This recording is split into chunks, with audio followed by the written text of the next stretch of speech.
ஒரு தொகுதி பாண்டிச்சேரி ஜெயிச்சோம். 40 தொகுதியில 39 தொகுதி சேர்த்தோம்.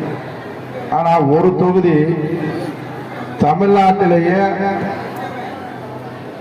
அதிகமா பின்தங்கி மாற்று வேட்பாளர் ஜெயிப்பதற்கு காரணம் இந்த சோழவந்தான் தொகுதி. உண்மையிலேயே இந்த திமுக கூட்டணியில மான மரியாதையோட சுயமரியாதையோட இருந்தோம்னா இந்த கட்சி ஜெயிக்கணும். பொறுப்பாளர் முத்தியா மாதிரி பல்ல இழிக்கிறதுக்கு இல்லைங்க.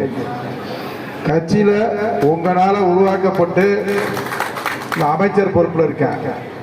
தொடர்ந்து 25 வருஷம் மாவட்ட கழக செயலாளராக இருக்காங்க. இன்னைக்கு இந்த தொகுதி பொறுப்பாளரை பொறுப்பு அமைச்சராக போட்டு தங்கஞ்சமிழ் செல்வன் அதிகமான ஓட்டுல ஜெயிக்கலைன்னா மறுநாள் ராஜினாமா பண்ணிடுவேன். இந்த மந்திரி ராஜினாமா பண்ணுவேன், மாவட்ட செயலாளர். ஏன்னா ஒரு நன்றி உள்ளவங்க